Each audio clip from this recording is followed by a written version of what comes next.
It's showtime, folks. Enjoy the show. Good morning, everybody. Welcome to the Saturday Matinée for all of our Patreon supporters on the next reel. Thank you all so much. And good morning, Steve. Good morning, Andy. It's been a little while since we've talked. It has. Yeah. But it's always a pleasure. So Yes. Glad to have you on board this morning. Yeah, as I have been so busy with just work and other things, my movie life is like at a standstill right now. I mean, I did get out to see Infinity War, but it seems like everything's starting to come out now, and I'm just like on overload of, oh my gosh, I guess sort of feeling how you feel like trying to catch up with your Oscars.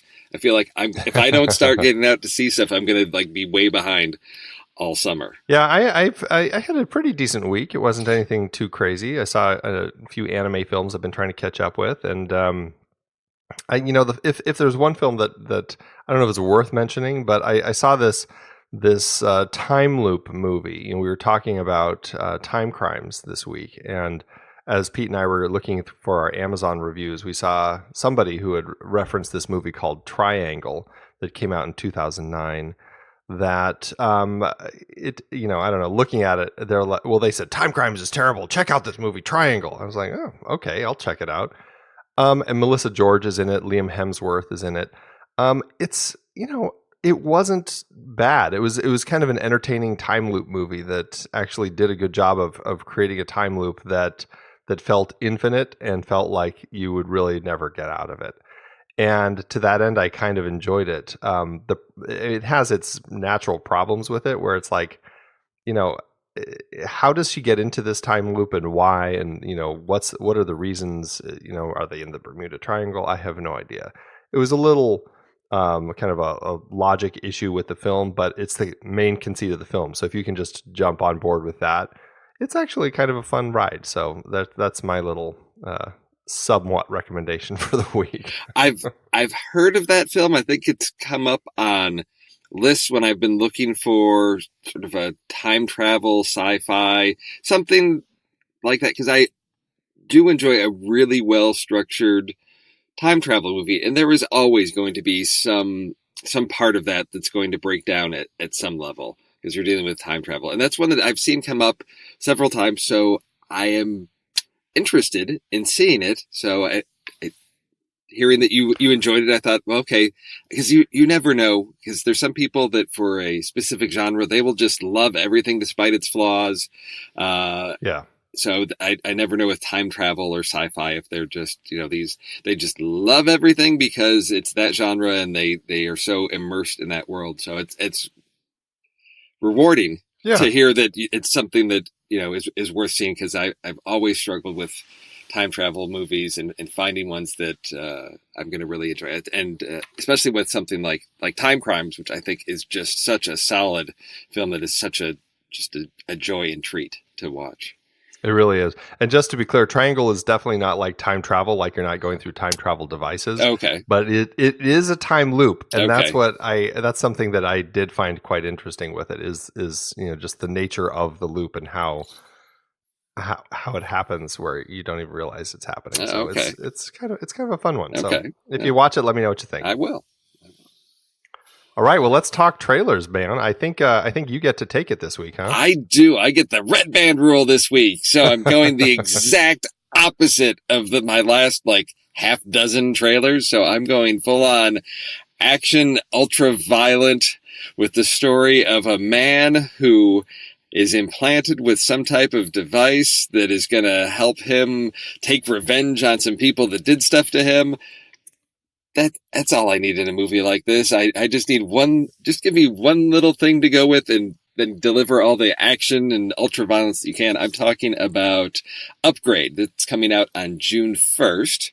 And this trailer just grabbed me from the beginning. To me, it has this John Wick feel of just, hyper stylized action fight scenes and violence. And the main character has been implanted with something that is a computer.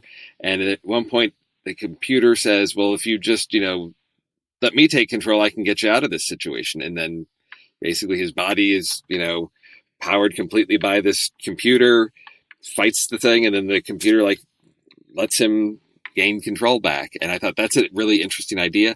And then as I looked into who was behind this film, I got really interested in this even more because it's directed by an Australian, Lee Wanell, and Lee Wanell. I did not.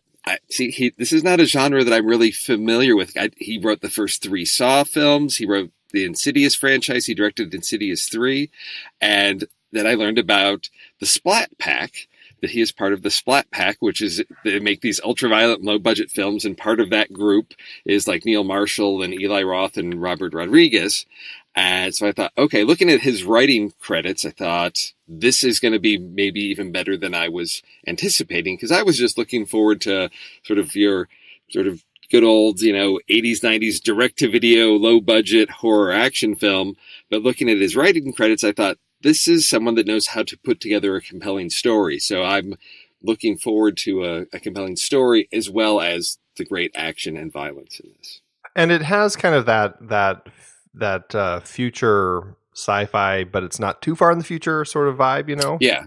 Which I always enjoy in these sci-fi films where the cars look fancier, there's certain technologies, the drones, everything has kind of a future technology that looks a little farther advanced from where we are right now, but not too far. And I always think that's pretty exciting because it puts it in a place where it feels like, wow, this could be soon.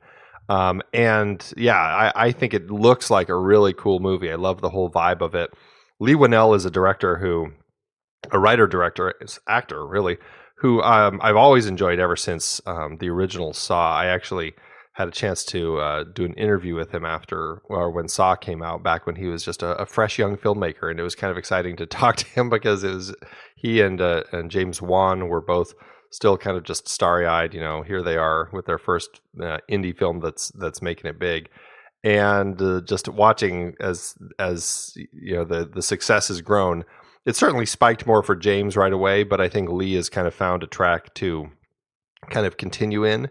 And I think this really shows that he's doing something really exciting. And I love seeing that he's grown past just kind of, that guy who's tied into the Saw franchise. I think that's great. And this looks like a really, really cool sci-fi movie with some amazing action sequences. So yeah, I'm totally on board with this one. Yeah, and it also, the lead actor in this one is a name that didn't register with me, but then as I looked, so this is Logan Marshall Green, who, if you look on BuzzFeed, there's a whole, is it Logan Marshall Green or Tom Hardy picture quiz, but he's also been in several films, and I don't recall if you ever got a chance to watch The Invitation. He was in. I love The Invitation. Yes, that's one of my favorite movies that year. Yeah, brilliant. So seeing him in that, and Prometheus, smaller parts of that, and Spider-Man: Homecoming, but I'd seen him in The Invitation, and then seeing him in this type of action, sort of a different type of film for him. I always call Logan Marshall Green the poor man's Tom Hardy. Yes. So there are certain actors who I do that. I used to say that about I'm going to blank on his name. The one who is Merlin in Kingsman. He was Merlin. Oh yeah, Mark Strong. Mark Strong. Yeah. I used to say he was the poor man's Andy Garcia, but I think he's far proven himself to be worthy of just the title Mark Strong. Oh, so yes. I don't need to call him that anymore. But yeah, there's definitely actors who look similar, and he's one of them. But this looks great, and I'm excited to see this one. So good pick. Yeah, June 1st. So something, get out of the heat, enjoy some hyper-stylized ultra-violence, and have some fun. Well, I am going for a kind of a war drama film called The Yellow Birds, directed by Alexander Moores, or I think it's probably Alexandre Moores because he's French. He did Blue Caprice, which is a film that I really wanted to see and I still haven't gotten around to. But this is a film that it just has this vibe that really drew me in, and that's I think mainly why I picked it.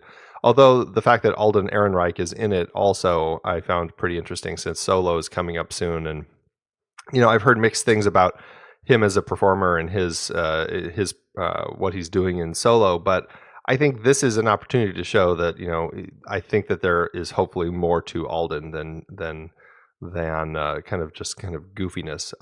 I think that this looks like a strong film.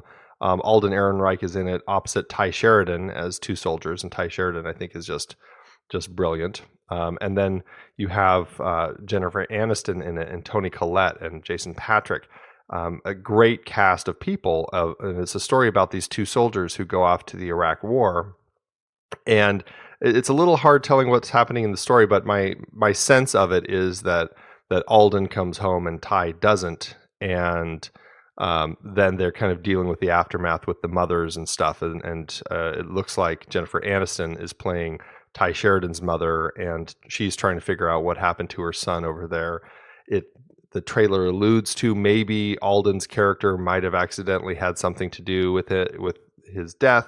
Kind of a what's the Tom Cruise movie? Born on the 4th of July. Yeah, I was gonna say Born in the USA, but that's that's not quite right. But it certainly has that sort of vibe where he's battling with his own demons about how does he tell his friend's mother that he might have accidentally killed her. I don't know if that's where we're going here, but the trailer seems to kind of allude to that fact. But largely, it's just the feel of it. I think that the performances in the trailer look great. Toni Collette is always great. Jennifer Aniston, I think, looks great. This is kind of a continuation of what she was doing in Cake. It's that sort of dramatic sort of role that I think gives her some nice meat to chew on. So I don't know. I thought it looked pretty interesting. What do you think of this one? Yeah, this is one that I looked at, and yeah, this is a hard to place this, because I look at this cast and it's a very interesting sort of ensemble to put together. Particularly what stood out for me is Jennifer Aniston has really taken a step in her career to transition from playing one sort of age range to another, to moving up to playing a mother, which is something that, typically she's like in the, little romantic comedy. She's playing, the young single woman trying to get that guy. This is, even in Cake, sort of still being that, maybe 30 something dealing with tragedy, but here it's, playing the mother of someone that's, old enough to be in the military. So sort of embracing that sort of next phase of her career of playing, a mom, of an adult. Big step for her, which caught me off guard, because I thought, okay, this is an interesting role for her to take on. I'm very excited and interested to see where she goes with that. But everything else about this just looks really compelling. And so I wanted to see where this came from. I didn't know if this was based on, a magazine article or true events that happened, or was inspired by events. And what I see is it's written by David Lowery, and I have yet to see any of his work. And I'm looking at the list of films that he's written and directed, and there's things that I've heard great things about. A Ghost Story, even Pete's Dragon, Ain't Them Bodies Saints. This is somebody whose work I have not had a chance to experience. So one more reason for me to get out there and see this film is to just get a chance to experience what I think is probably an up-and-coming name in the film industry as a writer or writer-director. And just the performances here look really, really solid. Well, and it is based on a book. Is it? It is based on a book by Kevin Powers, who actually is an Iraq War veteran. Okay. And so, he kind of pulled a lot from his experiences to write the book. And it was received quite well from what I read, and so it sounds like an interesting read. It certainly looks like an interesting movie. So I'm pretty keen on this one. Yeah, and it looks like it's going to open a few weeks after yours. It opens in theaters June 15th here in the U.S. And it's going to be a limited release and an internet release day and date. Okay. So, those are always fun. Yeah. Weirdly, it actually is getting a release in Portugal May 24th. So. Oh wow. Okay. Yeah, toward the end of this month, Portugal will have it playing. So anyway, shall we do our lists? Oh, we will spiral down into the depths of these lists. Mine is a very short list. Yes, we will. So no stealing? Is that what you're saying? No, you can steal. I don't know where I'll have to go. But okay, so Downward Spiral, that's because this week you guys did Time Crimes?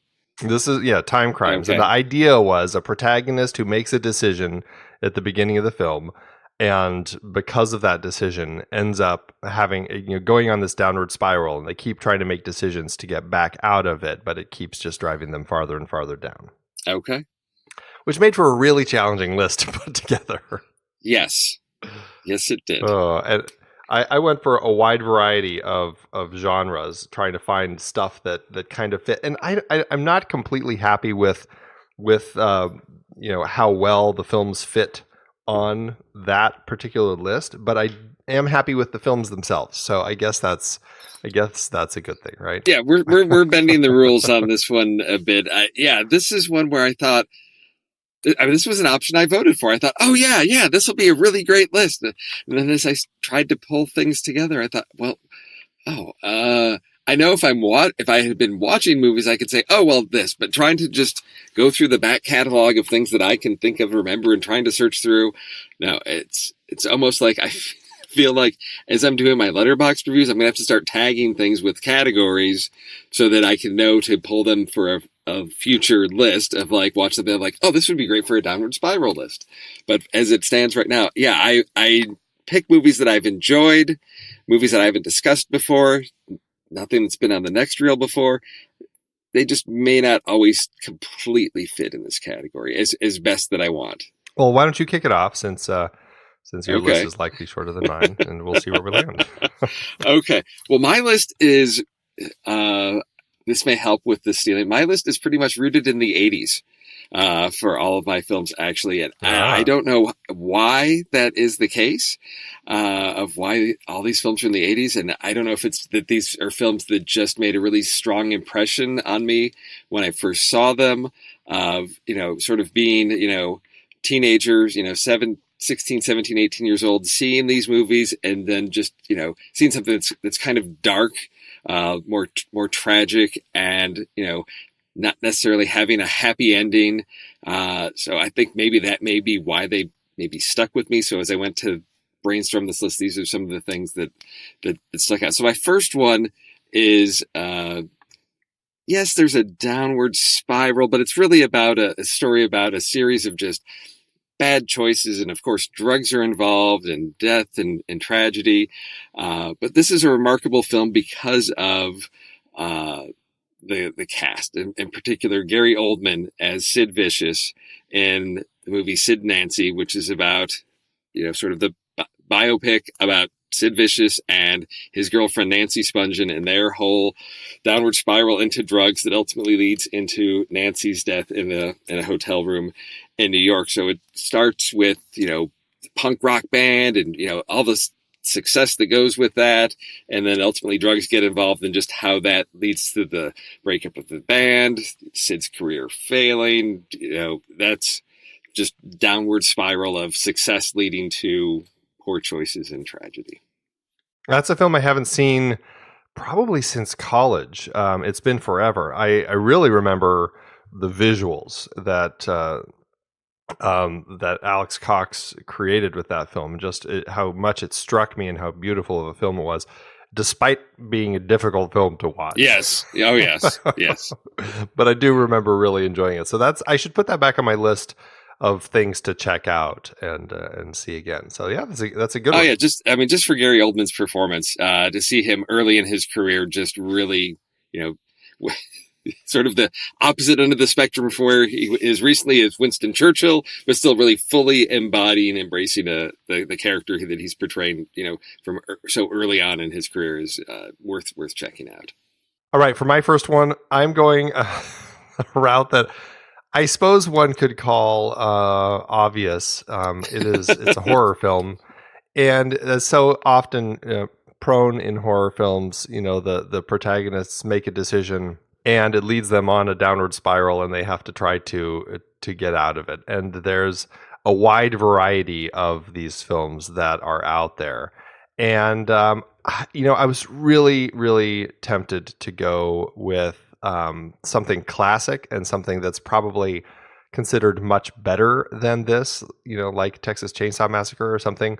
But instead, I'm going with a film that I will say I thought was pretty fun to watch, as gory as it was. I don't know if it's something I'm going to watch anytime soon.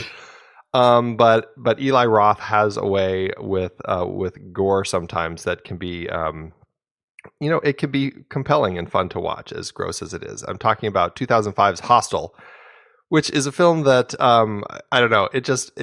I've always enjoyed traveling and seeing different parts of the world and stuff. And watching a film like this really kind of made me like check off that little box of don't make sure when I go out I don't hang out with strange women who then drug me, kidnap me, and throw me into a hostel where they're going to allow other people to come torture me. It's such a creepy idea, but I don't know. I just found it really compelling, and I know it's probably not the best of films, but I had a great time with it. And yes, the protagonists in this, Paxton and Josh, they go to this nightclub and they're hanging out with these women, and they're invited to this hostel full of these beautiful women and all this sort of stuff, and of course they make the decision to go, but it turns into the worst decision of their lives as they realize that they're basically locked into this place as prisoners where rich business people pay to come and kind of get out their angst or whatever it is by torturing people and doing whatever they want to people. And it's just a horrible idea. It's just so awful. And so so now these guys have to keep trying to find ways to get out. And it just kind of gets worse and worse as people get hurt. And, but it does end positively. They find their way out, but it is at least one of them does. But it's a kind of a rough ride if you're not into the whole torture porn thing. But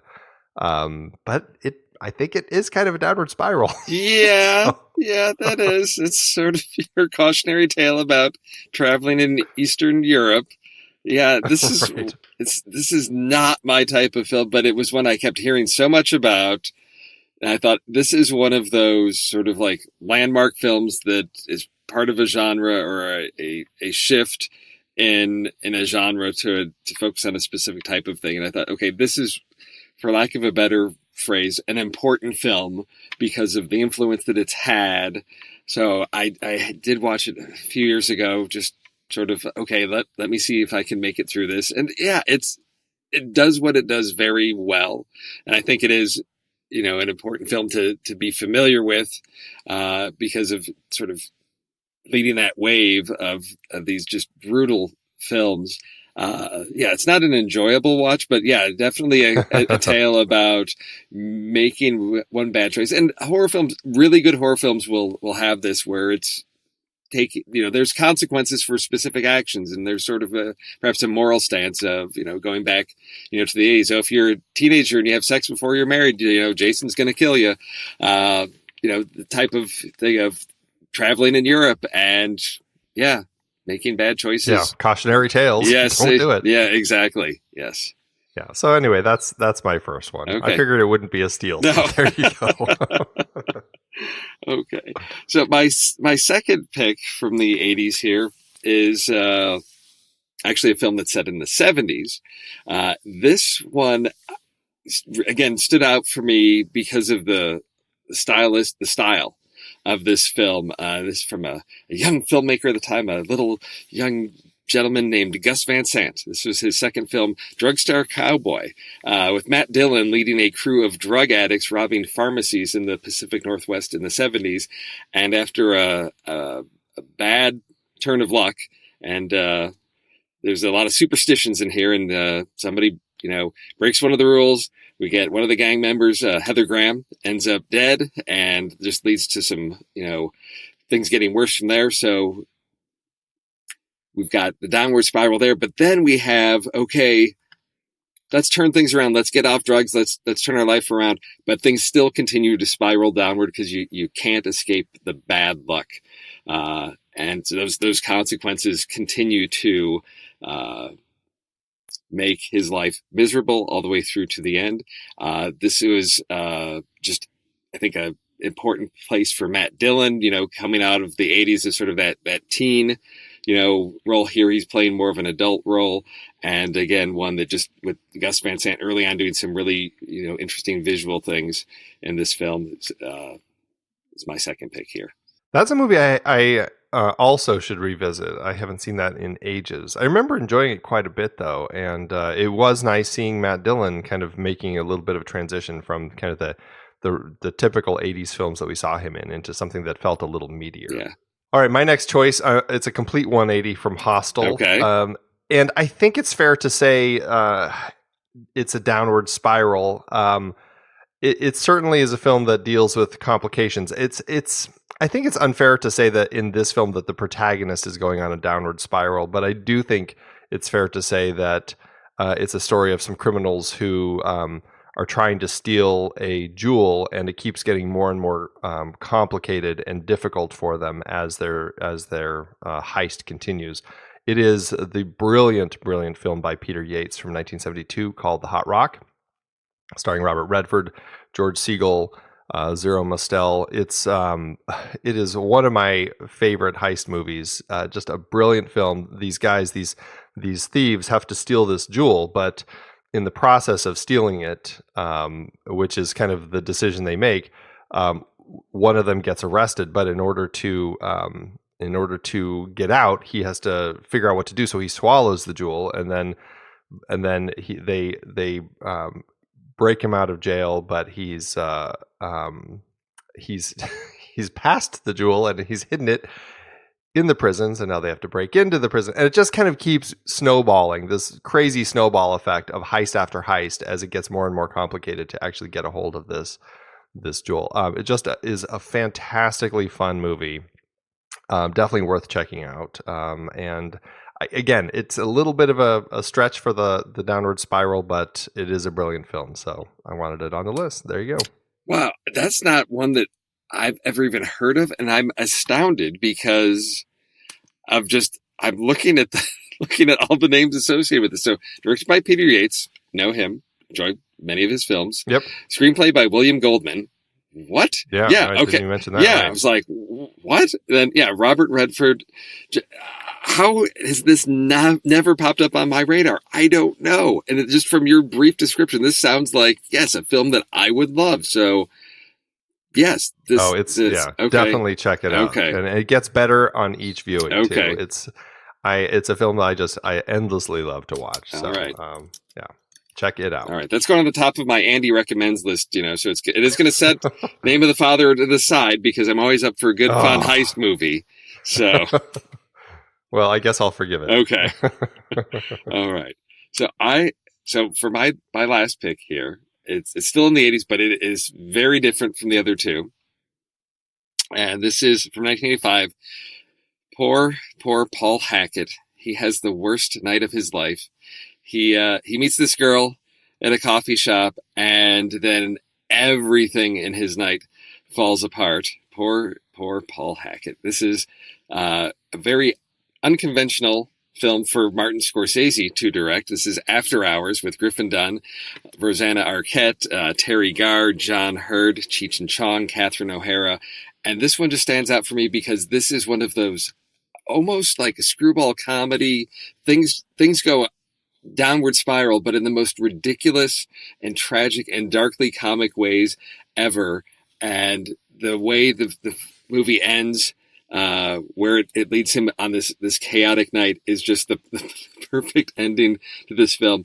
It stuck with me because when I saw it just how everything that goes wrong can go wrong in a way that you just follow him through one night. And I think maybe that was the other thing that makes this stand out of a story that was in such a compressed amount of time. We're not talking about, days or weeks. This is just, a 90-minute movie about what happens in several hours over the evening, and just so much happening to him. This is one that I think is often forgotten and overlooked. It has been a long time since I've seen it, but I have such great memories of just this darkly comic movie from Scorsese.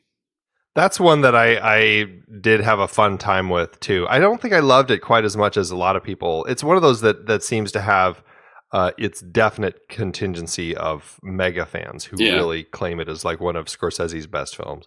I really enjoyed it. It probably warrants a few other watches from me just to kind of check it out, because I enjoyed the quirkiness. I enjoyed the vibe of it. There's a period in the early 80s of Scorsese where I do find myself kind of drawn to that period of some of his other films, like this and The King of Comedy in particular, that I think are worth revisiting.